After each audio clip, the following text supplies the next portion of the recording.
Is there a way out? Can I change my brain? Am I just a victim to who I am? I'm your host, Steve Sisler. Stay tuned for another episode of Behavioral Insights.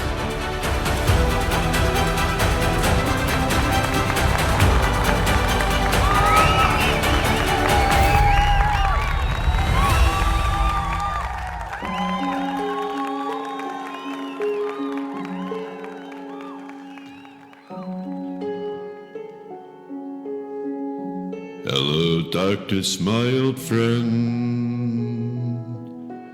I've come to talk with you again, because a vision softly is creeping, left its seeds while I was sleeping,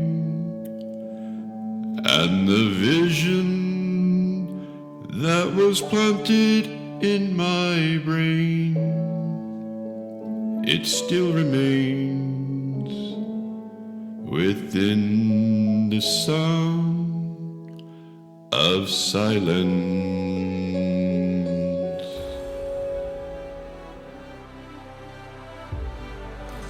I've always wanted to do that.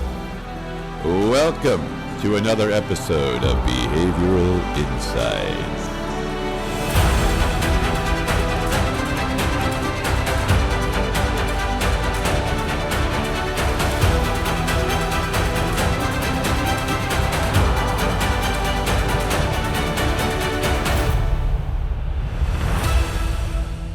That was a rather crazy way to start off the new year. Pretty daring.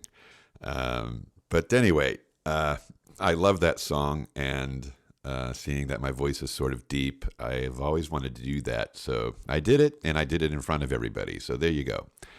Hope you liked it. Okay, what are we going to talk about today? We're going to talk about assessments.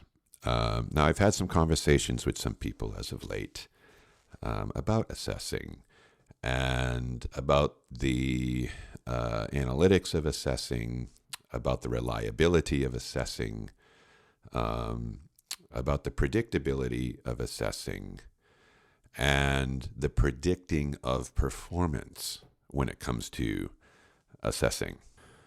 A lot of your organizations out there do assess people. They assess candidates for employment.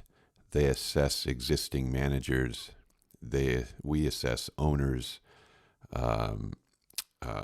husbands, wives, children. We assess everybody. And there's some talk out there concerning predicting of performance with assessing. There are myths associated with assessing, so I want to cover some of those today. Now, I don't have a script, and that's one of the things you get here, which is sometimes also why it can be scattered. I'm assuming some people, when they're doing podcasts, they've got stuff in front of them, podcasts such as mine, that they're following to stay on track and to make points that are really important. I tend to podcast off the top of my head unless I'm referencing one of my books or something like that, and then I will definitely have that in front of me so that I don't screw it up. But today, again, like every day, it is just simply me thinking out loud. All right, enough of that.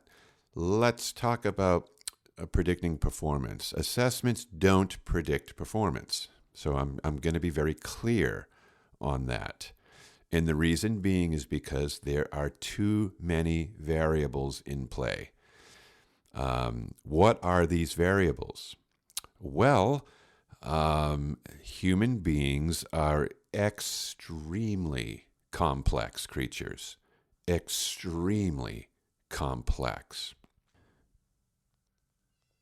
Now, before I get fully into that, I need to make this statement, and you need to understand this fully.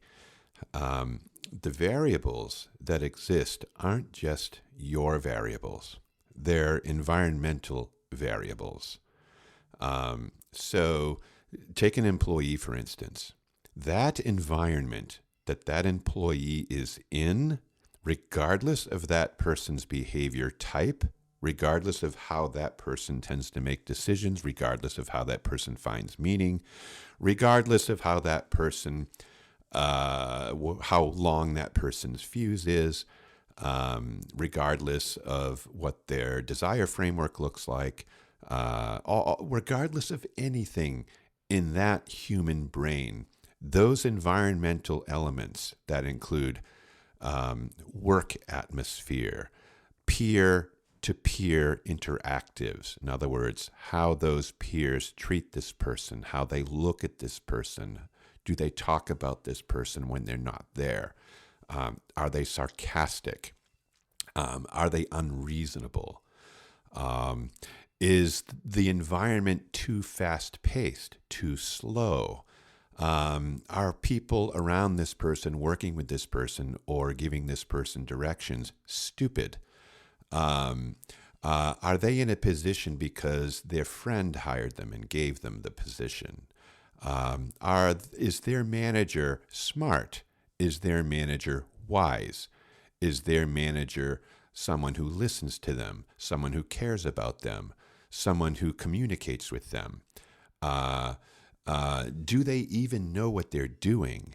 So you have to take into account all these variables: the environment, which is everything, including the people in it.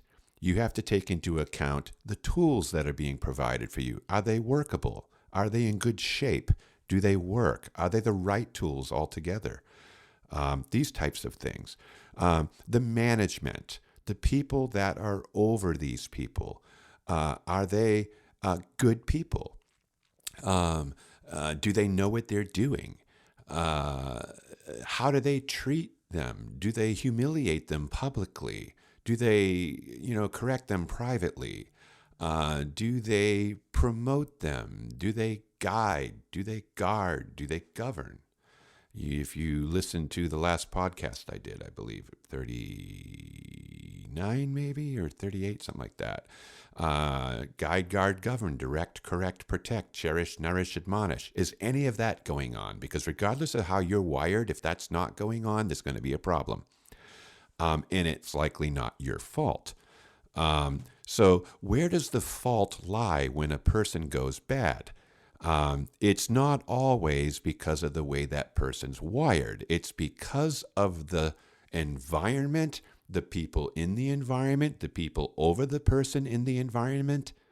Was the company clear on what they said this person was going to do? I had an employee that was hired, and I strictly told the owner, this is how this person thinks. This is how this person is wired. And most of all, this individual is a person who needs consistency and predictability. So whatever you hire them to do, make sure that's what they'll actually be doing, and doing it for a long time. Is that something you understand? And can we agree that that's what you'll be able to do? Because if you don't do that, then you might have some problems with this person. And they said, oh yeah, no, that's fine. Well, several months, I believe it was. It might have been weeks, but I believe it was months into the role. This is like 15 years ago. But I never forgot it. They changed their job to working in Boston, demolitioning restaurants with a sledgehammer. This person's anger emotion was about a 5. Their patience emotion was a 90-something. Their fear emotion was a 90-something. Their optimism was low, inconsistent, in other words. So they were very logical. So it takes aggressive brain types to wield a sledgehammer all night through the night. This is not a day job. It turned into a night job. And what happened? Well, lo and behold, weeks into this new role, the person just came up missing. They quit via voicemail. And they called me. What happened? I thought this was, you said this person was going to work out for us. I said, well, what's going on? I didn't even know what happened. I said, are they doing what you hired them to do? Well, we had to make a couple changes. Well, what did those changes look like? Well, they were doing this, working days doing this, and now they're working nights wielding a sledgehammer in the inner city. And you're wondering why they left? And you're wondering why they did it via voicemail when their whole profile is non-confrontational? And their whole profile is conflict avoidance? And you're wondering why they couldn't come in and tell you? You think this person feels good about quitting? They feel terrible. And they don't know what to do because you didn't do what you said you were going to do. You are the problem. They are not here because you failed them. You told them they were going to do this, and you didn't do it, and they didn't do what they thought they were going to do. And now they're very, very hurt. So if you're going to do anything right, you should hunt that person down and apologize.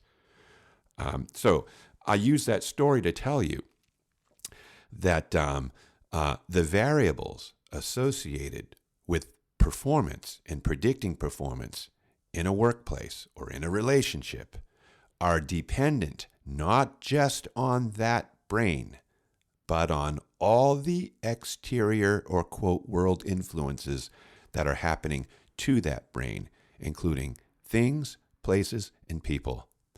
It's the mixture of all these things that are the predictors of performance, not an assessment. So I needed to get that out of the way so you get that. Issues with people not working out is simply because people aren't doing what they said they were going to do. The environment isn't what they said it was going to be. And they're working with either crazy, ignorant, or stupid people. And it becomes a really big problem.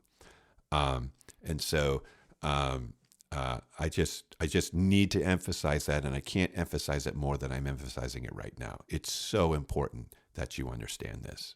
Okay? Why does somebody murder a 4-year-old girl and bury her in the basement in just 2 feet of dirt?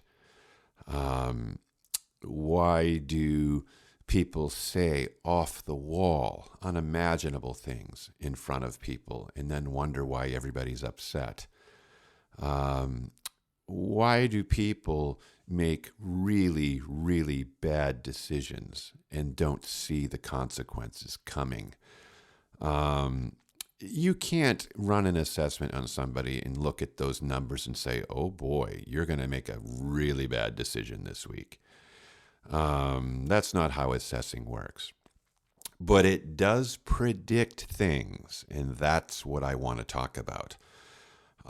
Anytime you hire a human being, you are rolling the dice, people.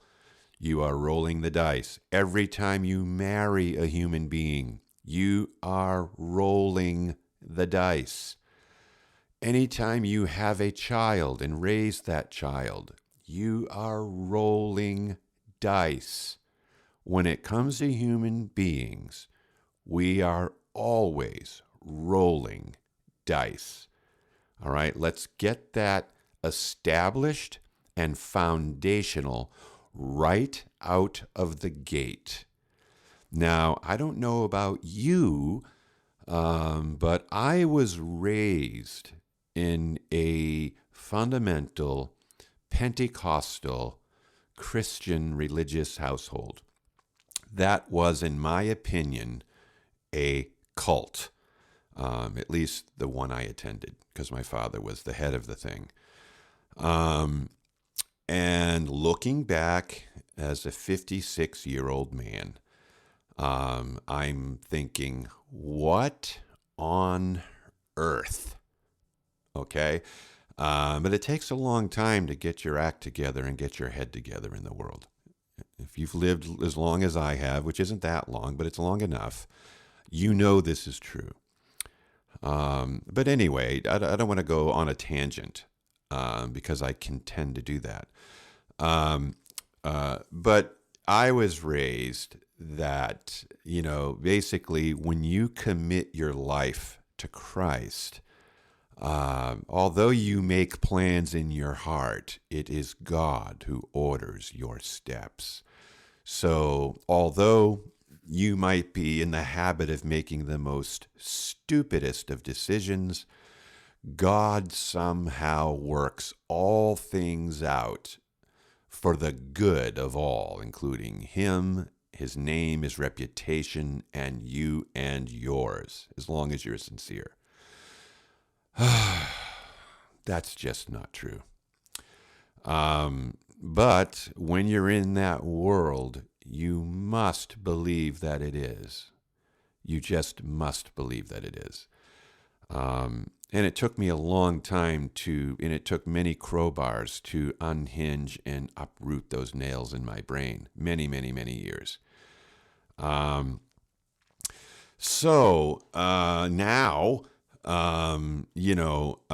there's a lot I do understand about the brain and about behavior and about people and about decision making, and about types of people, and things you can predict, things you can imagine about an individual that will be true to a larger degree. Now, when you marry a person, you have no earthly idea what you're getting into. You don't know anything about what that person is likely going to do in any given situation. All you can do is deliver up out of your conscious abyss your best guess or your best hope. All right? That's about it. Now, there are signs that people give off. All right? People give off signs, clues, tells. All right? By what they do, by what they say.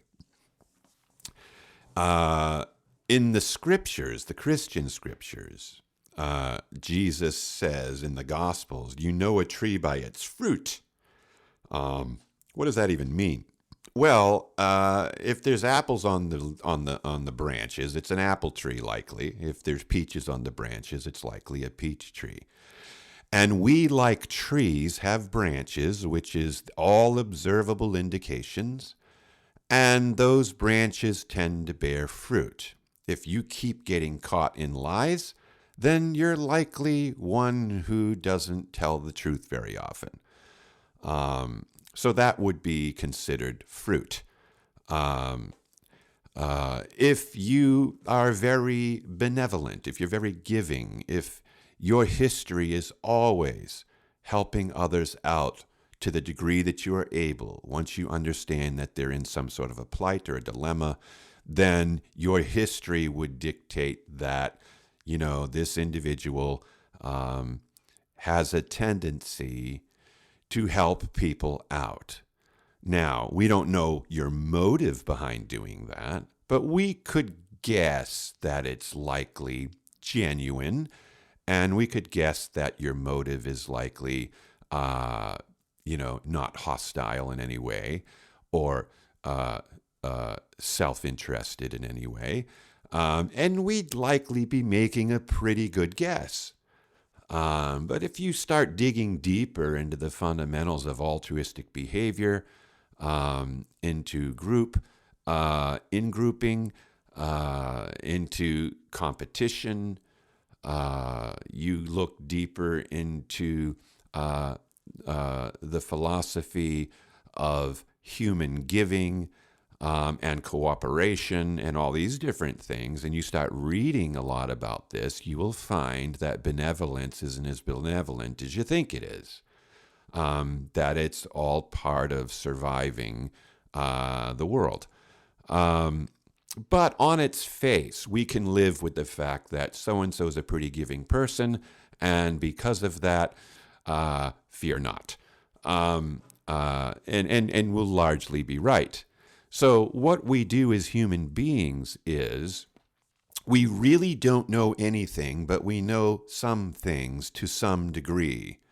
And the odds of us being right could be better than 50% or lesser. And then we'll take those odds and roll the dice.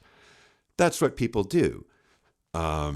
So back to the marriage illustration. Things could be going well for 27 years. And then all of a sudden you get the revelation through one way or another that there was a lot going on that you were unaware of.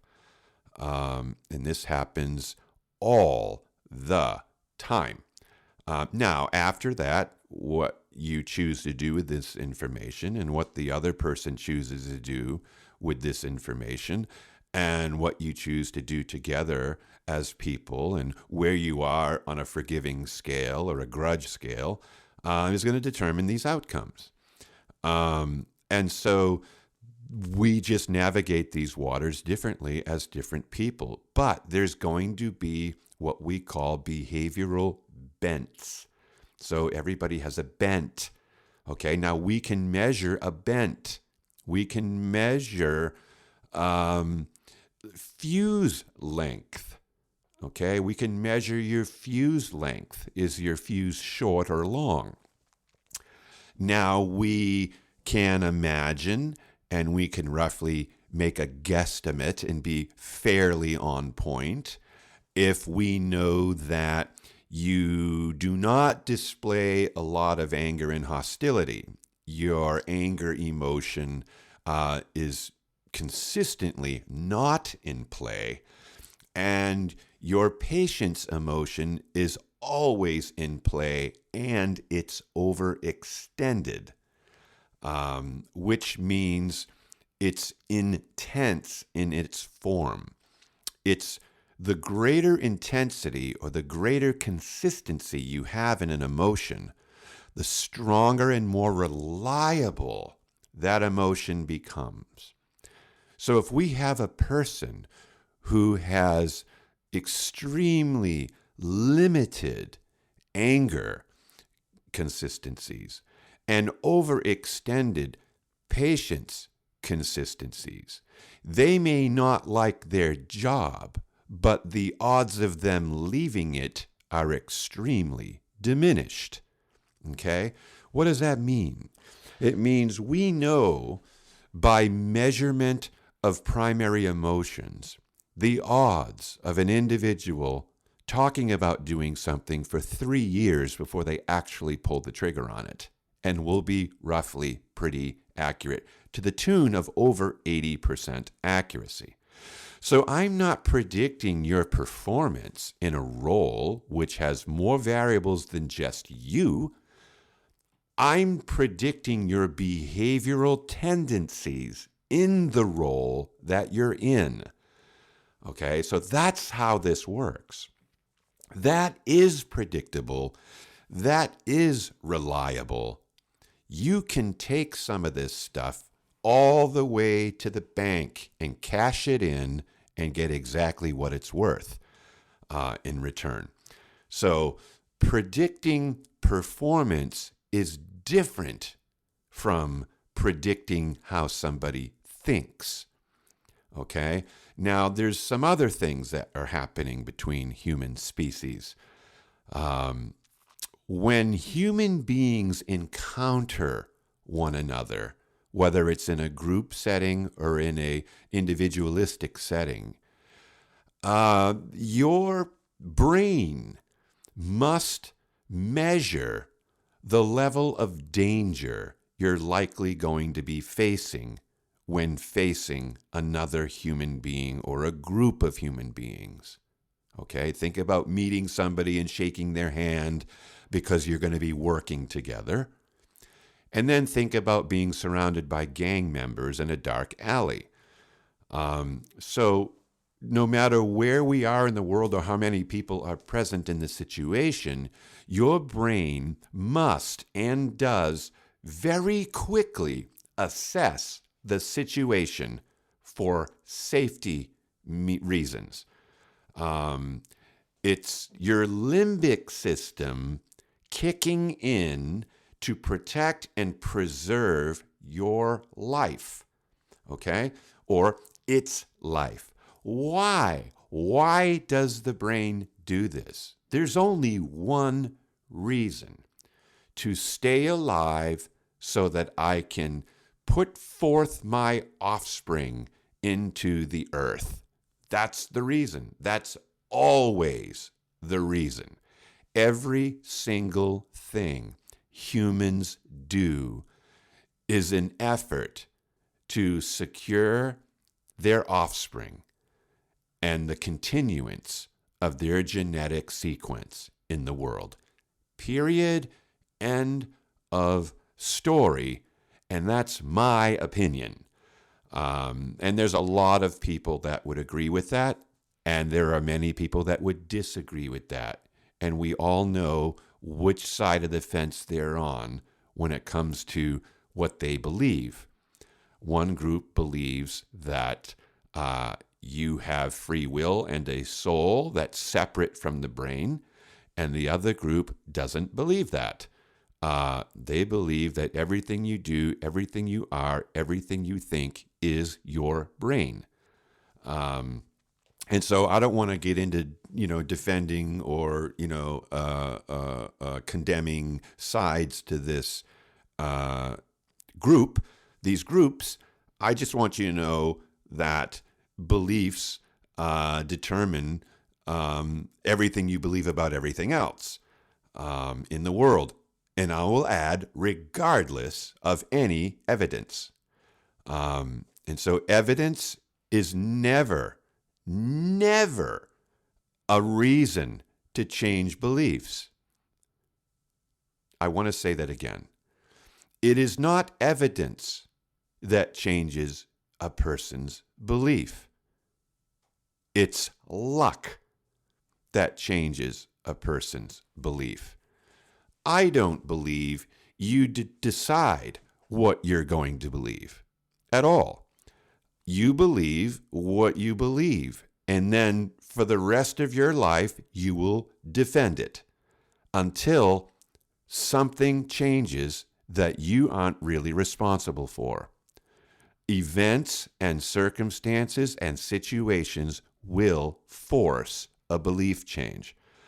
But people don't typically look at evidence so that they can determine if what they are believing is insane or not. Nobody does that, folks. Nobody. All you have to do is watch TV at night for 1 hour on a news station, and you will see that this is true. Facts don't matter. Do you think when you go to court, facts matter? They don't matter at all. The best performance between two attorneys wins. That's it. It's all about influencing, 12 brains to believe something other than what is likely true. And so that's all court is. Dadgummit. Well, I thought that was going to be a phone call, but it wasn't. It was just a text coming in from my bank. So we all know that whether you're going to be convicted or not is rarely based on evidence. It's usually based on the performance of an influencing attorney.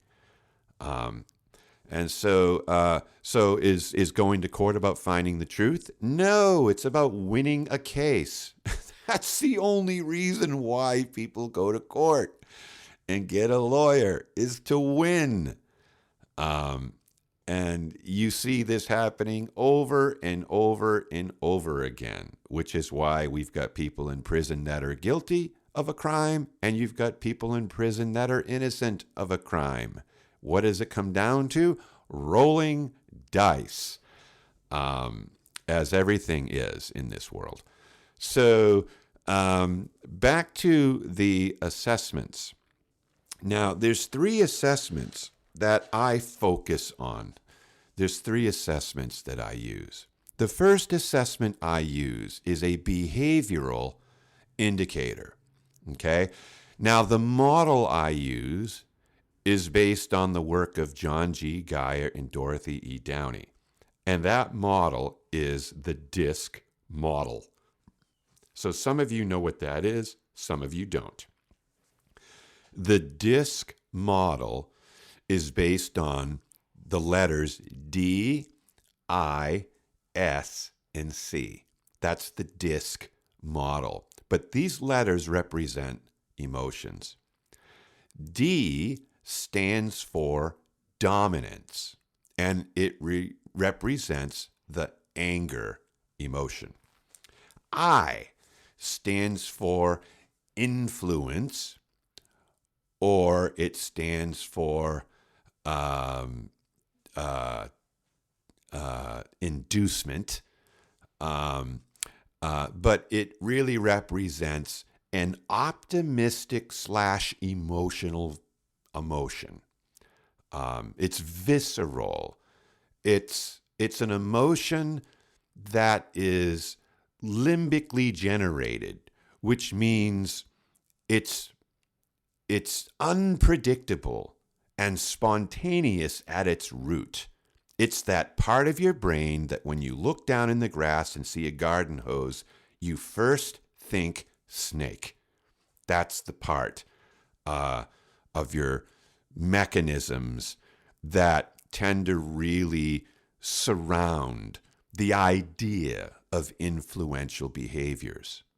The S represents steady or submission, and the emotion is patience. Patience. And so patience is called patience because of the hesitancy in the emotion. So it's that little voice. I call it the little cricket or the little annoying cricket. I take that from Jiminy Cricket from the Pinocchio film. And it's that one little voice that whispers in your ear asking you, are you sure you want to say that? That's the patience emotion, and that's the fundamentals of that emotion working in your mind. The C in DISC represents conscientiousness. Okay? That is fear. We are conscious of errors and mistakes when we're paying attention to them, and we pay attention to them because we are afraid of it going wrong. And so fear of errors and mistakes creates conscientiousness, which translates into careful planning. And that's what that represents. That part of your brain is really your reasoning mind, the part of your brain that you would use when you are trying to figure out how much money Sally made if she sold 5 apples for 50 cents each. That's the part of your brain that reasons through problems and equations in an effort to predict your future, and to be safe and to be correct, to do the right thing the right way at the right time to the right person for all the right reasons. That's the part of your brain that does all that, and that's what we call C, or fear. So DISC is representative of anger, optimism, patience, and fear. And when these primary emotions are measurable in levels of consistency, then we can determine how you will likely act in a situation. Now, I don't know why you're acting that way. I just know that's how you'll likely do it. Okay? And the odds of me being right are extremely high. Okay? They're extremely high. You know what, Steve? Note to self, why don't you shut your phone off? Oh my God. Ah, gosh, it's unbelievable, isn't it? And some of you people, because of the way you think, are thinking that and have been thinking that, but seeing you can't tell me, you might be sitting in a little bit of frustration. Anyway, so back to my original thought, and I'm glad it came to me because I have nothing written down here. When we're dealing with a human being in a situation where I'm meeting you for the first time, shaking your hand because I'm going to be working with you, or I'm introduced to you by somebody at an event, or whatever the case may be, my brain, just like your brain, looks at this situation and assesses the situation for danger. The situation is assessed because if I'm going to end up dead in a few minutes, I'm not going to be able to put my genes forward into the world and have anything to carry on my genetic legacy. So I better assess this situation. How does a human being assess a situation, and what is it assessing? Well, there's only two things that conscious creatures of any kind of consciousness, and this includes animals, the only two determinant issues up for grabs here are approaching or avoiding. That's all. So it's like a red light and a green light. And there also can be yellow lights.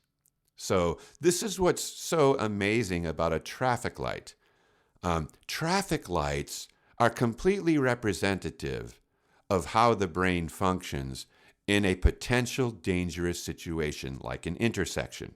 Do I go? Do I stop? Or do I proceed with caution? And every single human being, whenever meeting another human being or another animal, they have a traffic light in their limbic system, and either a red light goes off, a green light goes off, or a yellow light goes off. And this happens without your conscious permission. It just happens. And you will begin without permission to act accordingly, and you won't be conscious of it at all. Now, that doesn't mean it's not available for conscious witness. It's just automatically happening, just like your heart is automatically beating. You're automatically producing red blood cells right now. You're automatically digesting food, and you're automatically filtering your blood, but you're not thinking about it. You don't have to sit down and start that process and then remember to turn it off before you go to bed. This is all just happening apart from your conscious witness. There's so much going on inside of you as a human being. Millions and millions and millions of things are going on without you knowing it, without you, addressing it, without you determining how it should happen or any of these things. So if anything starts going wrong in your body, you are a victim to those circumstances. You didn't cause it. You didn't decide it. You didn't determine it. You can't even stop it. It is what it is. So our consciousness is victim to everything going on that we are unaware of, which is likely around 90 to 95% of everything going on. Until that idea, thought, or reality enters into your conscious mind for evaluation. So most people aren't evaluating anything consciously. They're just doing what they do. They don't even think about it. Think about driving somewhere and you have a stick shift in your car. When you arrive at your destination, you can't go back and remember what you were thinking, how you shifted, why you shifted, what shifting position you used. It's automatic. Your brain just sort of, that part of your brain takes over and you're listening to the radio at the same time that you're talking to a friend, at the same time that you're watching peripherals in the traffic patterns, at the same time you're ready to step on the brake if you need to, at the same time you're aware that there's raindrops now forming on the windshield, at the same time that you see some crazy person looking like they're about to stumble into the street, at the same time which your stomach is growling, at the same time all of a sudden you start thinking about fried chicken. So there's all these things happening, and it's an amazing process that we go through, and we don't think about any of it. We just think everything we do, we did it because we decided to. And that's just not true, and that's a proven fact if you research the neuroscience around all these things I'm talking about. Now, I'm not a doctor, and I'm not a PhD, and I'm not a neuroscientist. I'm just Steve Sisler, former painter, seminary student with attention deficit hyperactive disorder, who has read hundreds of books and studies things aggressively and has worked with tens of thousands of people over many, many, many years. That's it. So I'm not claiming any type of authority here. My authority, if it comes from anywhere, it just comes from the results people get, and then the changes they're able to make, and the revelations they receive, and then how things get better than they were. And that's what I bring to the table. And that's about it.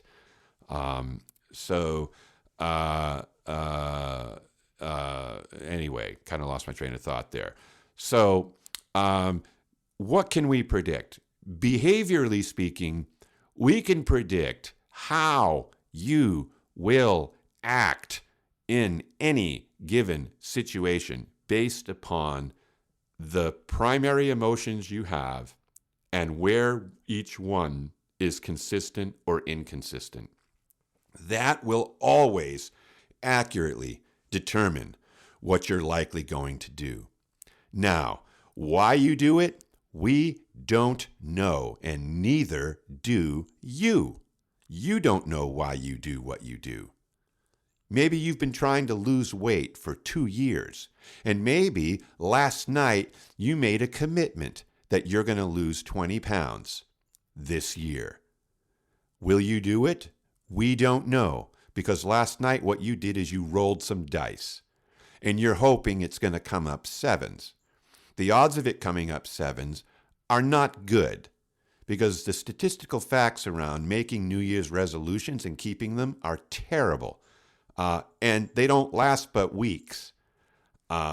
So your intentions are good, but your actions, we don't know what they're going to be. And if you decide to lose weight and then you actually do it, you don't know why it worked this time, but it hasn't worked ever in any other circumstance, in any other New Year's resolution you tried to pull up out of yourself and do. No one knows, okay? So you can get on social media and brag about how your plan worked, but it was the roll of the dice. It came up sevens, and none of us knows why, including yourself, because you can't repeat it. You're as surprised as anyone that it worked this time. So this is the way it is with everybody all the time. And we live in this pretend universe that we like to think that we're the author of something so that we can sell it. And that's just the way it is. So that's the behavioral piece, and I don't want to. There's a lot I could say about that, but I don't want to take up all the time with just the behavior. I want to move into the motivational piece because we're on a motivational assessment as well. And this is all about motivational consistencies, or it's a desire framework. Sometimes I call it a passion palette. And it just means, what does your brain need in order to lessen the tensions it feels when it doesn't happen? And that's what we're measuring, and we're measuring 7 different places where this can take place. So curiosity is one. So how curious are you? And I said this before, and I said it in a post on Facebook recently. I said, I know people who don't know who Nancy Pelosi is. And so what does that mean? It means that they do not have enough curiosity around the idea of politics or how politics will affect their life in America and how politics can affect their alleged freedoms that they believe they have in America and how all these things can transpire. They aren't curious because they don't care. And they don't care because they don't know if they're supposed to or not. And so people that have very little consistency in curiosity rely on two things. They rely on past experience or intuition. If their intuition is terrible, then they're only relying on past experience. If their experiences are one way or another, it will determine how they're likely going to do something going forward when it comes to learning what it is that needs to be done. A good example of this is, let's say you're going to take a test and your grade matters. Okay? And let's say the instructor says to you, all right, chapters 4, 5, and 6 are going to be on the test. Some people will only read those chapters and never read another chapter in that book for the rest of their life. Okay? Why is that? It's because the curiosity is situational. It means that in this situation, I have to know these particular things, so that's what I'll do. Now, people that have a higher level of curiosity will read the whole book, and then they'll go to the back of the book and find out how it was sourced, and then purchase those books and read them, and on and on and on. It will go based upon the level of consistency of your curiosity framework. Now, I've measured mine recently, and it was a 99 out of 100, okay? And that's why, as I look down at my desk right now, I have 1, 2, 3, 4, 5, 6, 7, 8 books open with some papers, and every page that's opened is underlined, highlighted, and written in. And this is because I am so curious, I can't stop.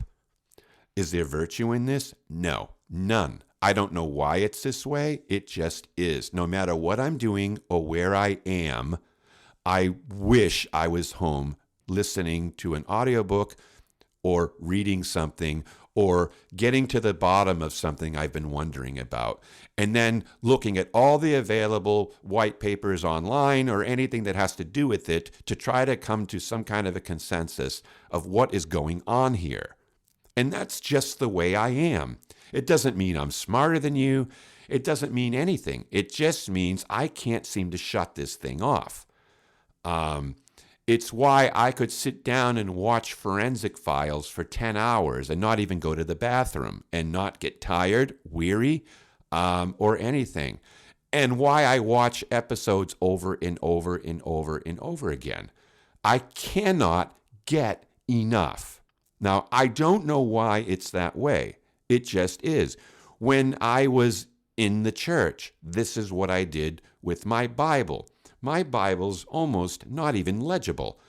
It's been written in and handled so much that the oil from my fingers has made all the ink run, and you can't even really read some of it.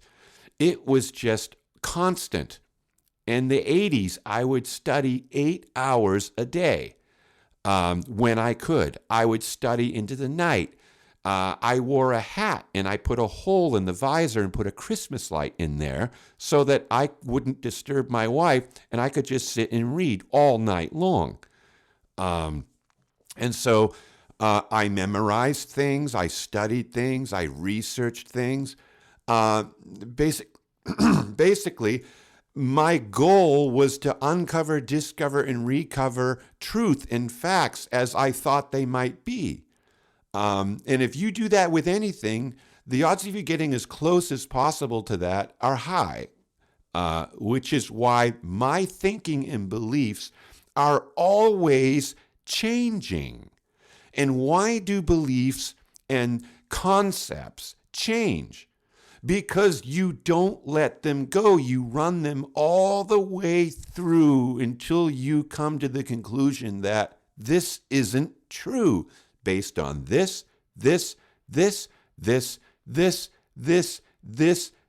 and this, rather than, oh, that's true. Why? My mom told me, which is where a large majority of people sit. And rather than investigating so they can know, they believe so they don't have to know. Believing takes place of knowing. It takes the place of it. Believing means basing your decisions and thinking on anything with poor evidence. Now, I have a real good friend that I love dearly who's extremely logical, and I agree with him, and his stance is you can't know anything. Well, he's right. You can't know anything because we're limited. I mean, think about eyesight, okay? What is eyesight? You see an apple on a table. Okay, what is happening that causes you to believe that there's a red apple on the table? What are you doing? What is taking place? What is happening in your eye with photoreceptors and cones and rods and millions and millions, 130 million cones pulling in photons that are so small you can't see them without extreme instrumentation. So you've got 130 million cones, and then light bounces off the apple as we think it is, and then those photons enter your eye. Just one cone might take in 2 photons. Another cone might take in 7 photons. Do those photons have color? No. Those photons aren't colored. They're not anything. It's just a photon. It's data. It's a bit. It's a bit of data. That's all it is. And then another cone, another receptor takes in 6 photons. Another 3 photons. Another 1 photon. All the way up to 130 million separate cones, taking in a distinct number of bits of photon. And all that has to be translated in your brain into what you think you're seeing. It's all got to be translated now. That's why 1/3 of your brain's energy is wrapped up in processing what you see. And you're seeing it in processing it in real time. I mean, this is crazy. And then you say, that is a red apple. Okay? Look, if you have a computer, look at your desktop, and there's a little red dot on my Gmail thing that says you have however many messages are in there. Maybe you're looking at that on your phone. Is that what the message looks like? Is that the message? It's not. It's not it's representative of an idea that there's information. But what's going on behind that? Well, you blow up your screen really, really, really big, and there's individual pixels like cones. There's thousands of them, and each one of those has a color or this or that. But is that the message? No. What's behind that? The inner workings of your phone, the inner workings of the circuit board, and all the processors and all the mechanics of a computer. Is that the message? No. And it just goes on and on and on and on, and all we're doing is interpreting bits of data and determining based upon who we are, where we've come from, what we've been through, our DNA, and all these different things. We're just interpreting it all into some cohesive framework, and we call it life. We call it the world. We call it our beliefs. But can we know anything? No, we can't. We only know what we think we know based upon the extremely limited amount of information we have about the world. We don't even know what dark matter is, and it's 90-some-odd% of the universe. So when my friend says we don't know anything and we can't know anything, he's right on that level. But I can know what you are likely to do in a situation based upon some very extremely limited data I can gather. And then if I base my decisions on that limited amount of data, as those decisions are made available in my conscious mind to make, then the odds are good I will survive longer. Okay? Like not leaving a loaded gun on the table with a 3-year-old in the house. Okay? That's a good choice, and I will live longer, and I will be able to, allow my genes to go forward in the world if I choose to have children. So it's these types of things. So when I say 1 out of 7 elements is curiosity, it's a theoretical element, and I can measure to the degree that you are curious. I can measure to the degree that you need to know why, to the extent that you can know it about any given thing in the world. Then I know that if we as a company get new software and everybody has to learn it, who's going to learn it and who isn't? I'm going to know that, and I'm going to be right. And then you take all the other 6 elements, which include originality, which include individuality, power, sacrifice, all right, compliance.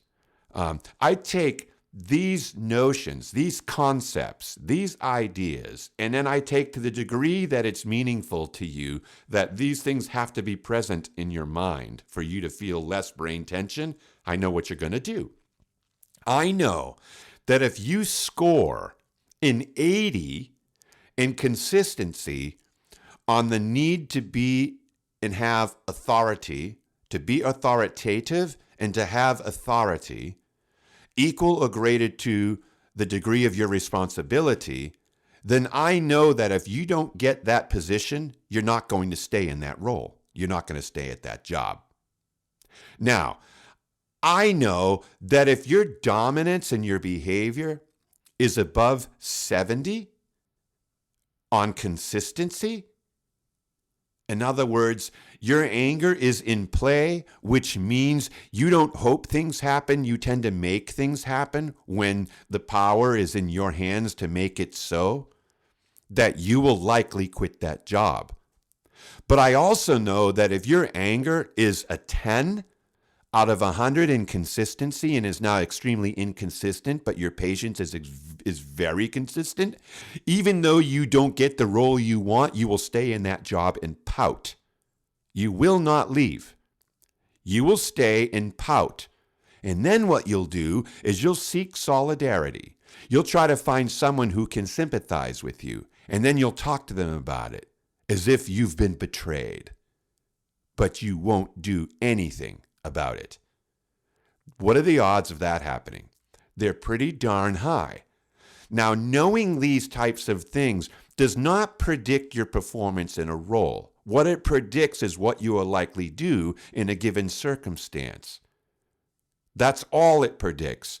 Call it what you will, but that's what it predicts. I'm not predicting your ability to spell. I'm not predicting your ability to reason really well through complex problems.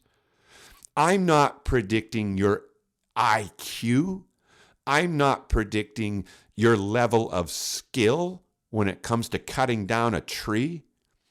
I'm not predicting any of that. I don't know any of that information. All I know is you want to quit, but you're not doing it.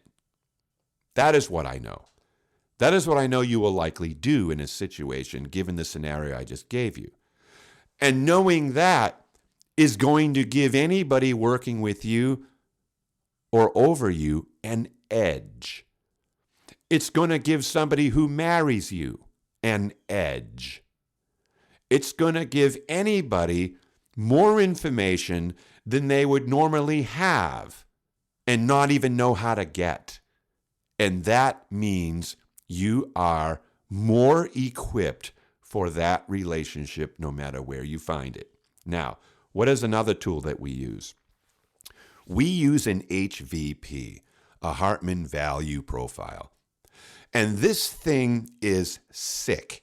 This instrument is probably the most powerful out of all three.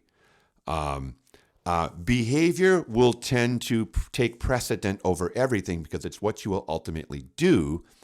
But the why and what you value and how you find meaning comes from these other tools. And they are extremely accurate. And that's what's important. So it's not about predicting performance.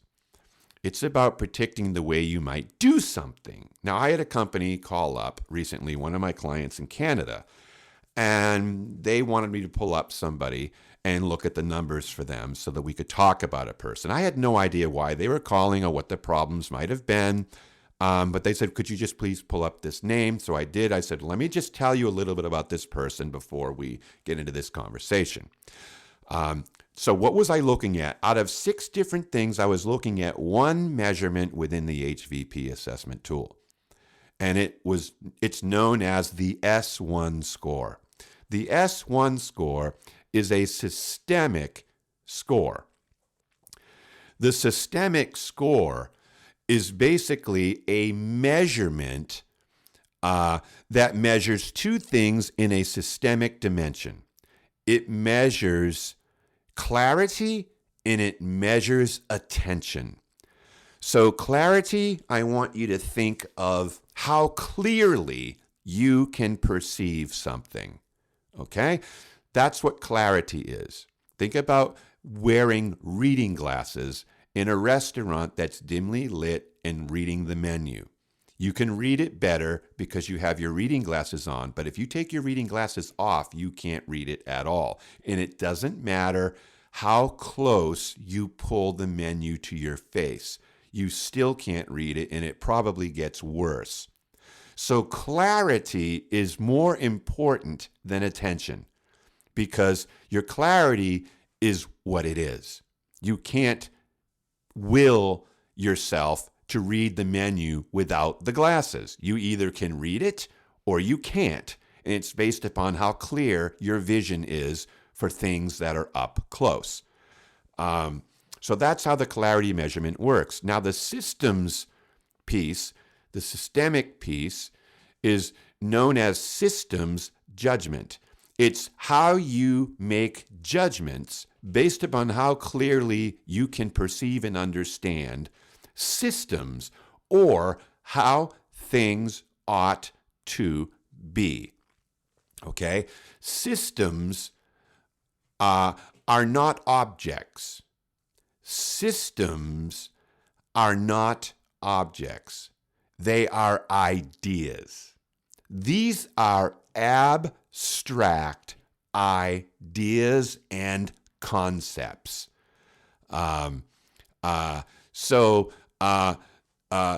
number 2, 2 apples. The number 2 apples.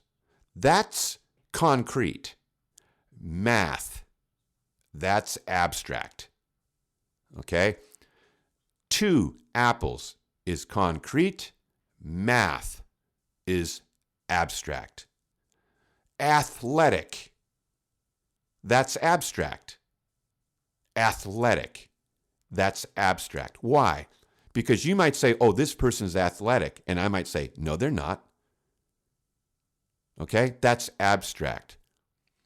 John the bodybuilder, that's concrete.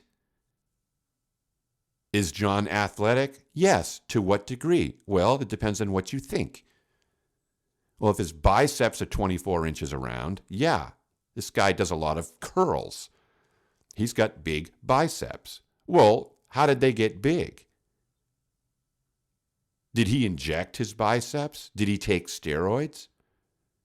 So is he really athletic, or did he cheat? You see, those ideas are concepts. They're ideas. Okay? Where do we find these things? Religion, politics, math, philosophy, science. Okay? Language, communication. These are all abstract ideas. So systemic judgments are how you evaluate and how ideas are meaningful or not meaningful to you. So if you have very strong clarity when it comes to how things ought to be, or how you think, how you believe things ought to be, then what they are likely to be or should be based upon social awareness in everyone involved and statistical norms and what is likely expected, then you will likely know what should be done. Okay? So the individual in Canada had poor clarity. So when it came to what should be done in this situation based upon your concepts and beliefs about these types of things, what is it? He didn't know. He didn't know. He's foggy. Foggy in that area. So now what? Well, we have to look at the levels of attention that are being paid, which are biases. And they are either positive or negative. You either see it as positive or a negative. See what? What you're looking at. What you're trying to perceive. Well, one of you can't see it very well. It doesn't matter. So he was 80% positive. So I am 80% going to push for what I want even though I can't see it. Are you getting it? What does that mean? It means he's going to be extremely rigid. So I'm explaining this to these people and they're just listening. I said, so-and-so is like made of glass. Once he believes something about an idea or a concept that he puts together in his mind about how something ought to be, he's not going to budge. He's 80% on the gas saying, no, this is what we should do in this situation. Well, because his clarity's poor, everybody's looking at him like an aborigine staring at a Ferris wheel. Like, what are you talking about? Why would we do it like that? But he doesn't budge. And this is what I told them. And they were like, oh my God. I said, what? He's like the most difficult person to work with. He doesn't move on anything. And sometimes he's not even right. I said, yeah, you'll never change that about him.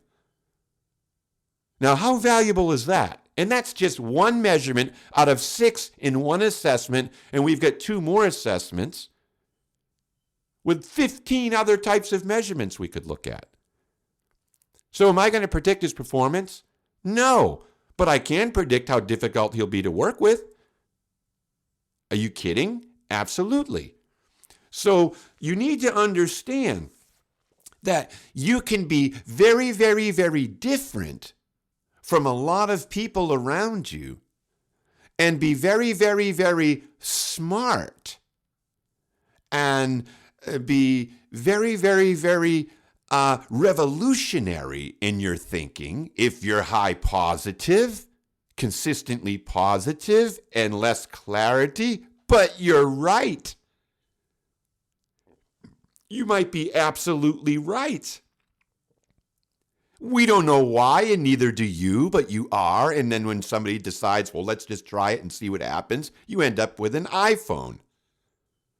That's what Steve Jobs did. He was unconventional, which means way outside of parameters considered normal for certain things, especially in the world dimension. Very poor empathy. Very poor hygiene when he was young. Didn't see it. Didn't know he stunk. He didn't even know. They had to send him home. Go take a shower. Had no clarity there. But he was one of the most innovative people that has ever lived in this modern era. Okay? So there are pluses. So just because the scores look bad, it might mean genius. It might mean revolutionary. Jesus was an unconventional HVP profile. Outside, way outside of the norms. Way outside of the box for that community in that era, at that time, on that Sabbath day. Everything was wrong, according to the status quo. That's unconventionality. Okay? So, unconventionality is not good or bad. It is, and depending upon where it is, who it's with, what you're doing, and who you're doing it for, it will determine whether or not that is working for you. But my job is to say, you are extremely unconventional. And with this particular person and how unconventional they are, and based upon their behavioral consistencies and their motivational consistencies or lack thereof in these different areas, this is likely what's going to happen in any given situation that looks like this. Do you want that to work? Is that going to work for you or not? At least people know what they're getting into. So, is he going to be great, amazing, or what? It depends. It always depends on what? Who's managing this person? What are they like? Are they anal retentive? Are they lackadaisical? Do they pay attention? Do they have high anger orientations? Do they have high passive orientations? Are they directive, corrective, inspective? Are they fun, reliable? Are they not reliable? Are they unpredictable? Are they whimsical? Are they revolutionary? Are they curious? Are they original? Do they seek power? Or are they easily satisfied? Like, what's going on? And I will tell you how this will likely work based upon behavior, motivation, and meaning. And that's better than knowing nothing. That's way better than knowing nothing. So although we cannot predict performance, we can predict behavior. We can predict brain tension and when it will happen, and we can predict how they're finding meaning and if they're living in their own universe or yours. That we can predict. So that's how assessments can be used favorably, accurately, and powerfully.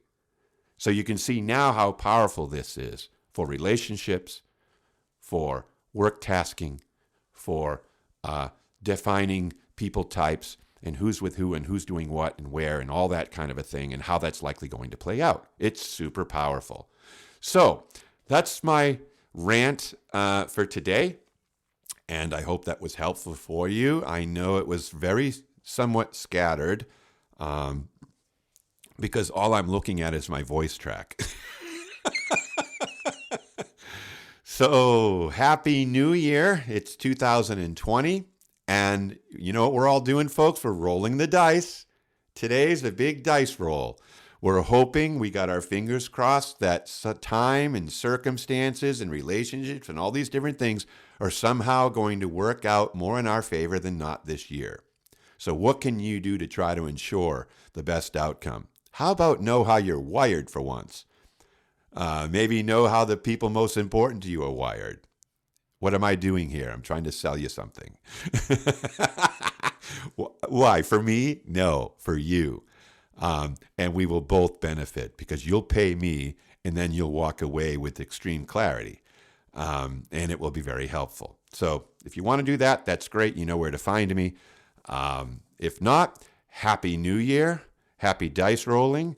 And my hope for you is that everything works out in your best interest and not at the expense of people around you. So that's it for today. And until next time, you've been listening to Steve Sisler, and this has been Behavioral Insights.